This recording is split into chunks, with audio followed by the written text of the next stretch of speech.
അബ്രഹാമും ലോത്തും. Abram ഭാര്യയോടും സ്വന്തമായ സകലത്തോടും കൂടെ ഈജിപ്തിൽ നിന്ന് നെഹബിലേക്ക് പോയി. ലോത്തും കൂടെ ഉണ്ടായിരുന്നു. അബ്രാമിന് ധാരാളം കന്നുകാലികളും സ്വർണവും വെള്ളിയും ഉണ്ടായിരുന്നു. അവൻ നെഹോബിൽ നിന്ന് ബേഥേൽ വരെയും ബേഥേലിന് ആയിക്കുമിടയ്ക്ക് താൻ മുമ്പ് കൂടാരം അടിച്ചതും ആദ്യമായി ബലിപീഠം പണിതതുമായ സ്ഥലം വരെയും യാത്ര ചെയ്തു. അവിടെ അബ്രാം കർത്താവിൻ്റെ നാമം വിളിച്ചപേക്ഷിച്ചു. അവൻ്റെ കൂടെ പുറപ്പെട്ട ലോത്തിനും ആട്ടിൻപറ്റങ്ങളും കന്നുകാലിക്കൂട്ടങ്ങളും കൂടാരമുണ്ടായിരുന്നു. അവർ ഒന്നിച്ച് താമസിക്കുവാൻ ആ ദേശം മതിയായില്ല. കാരണം അവർക്ക് വളരെയേറെ സമ്പത്തുണ്ടായിരുന്നു. ഒന്നിച്ചു പാർക്കുക വയ്യാതായി. അബ്രഹാമിൻ്റെയും ലോത്തിൻ്റെയും കന്നുകാലികളെ മേയ്ക്കുന്നവർ തമ്മിൽ കലഹമുണ്ടായി. അക്കാലത്ത് കാനാൻകാരും പെരിസ്യരും അന്നാട്ടിൽ പാർത്തിരുന്നു.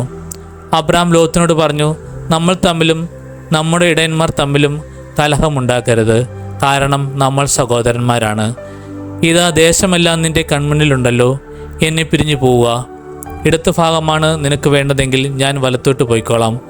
വലത്ത് ഭാഗമാണ് നിനക്ക് ഇഷ്ടമെങ്കിൽ ഞാൻ ഇടത്തേക്ക് പോയിക്കോളാം.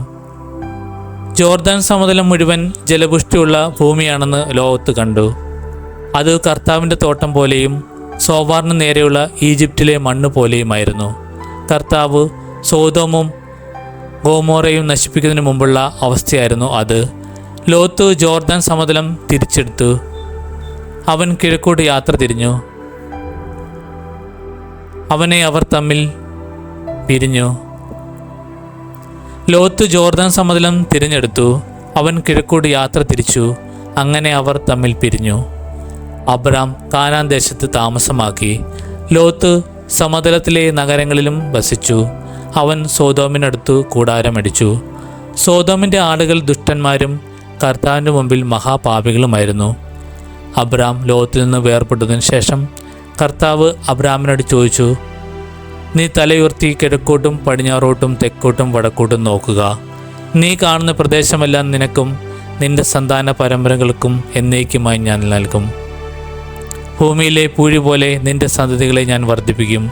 പൂഴി ആർക്കെങ്കിലും എണ്ണി തീർക്കാമെങ്കിൽ നിന്റെ സന്തതികളെയും എണ്ണാനാവും. എഴുന്നേറ്റ് ഈ ഭൂമിക്ക് നെടുകയും കുറുകയും നടക്കുക. അത് നിനക്ക് ഞാൻ തരും. അബ്രാം തൻ്റെ കൂടാരം മാറ്റി ഹെബ്രോണിലുള്ള മാമ്രയുടെ ഓക്കുമരത്തിന് സമീപം താമസമാക്കി. അവിടെ അവൻ കർത്താവിന് ഒരു ബലിപീഠം നിർമ്മിച്ചു.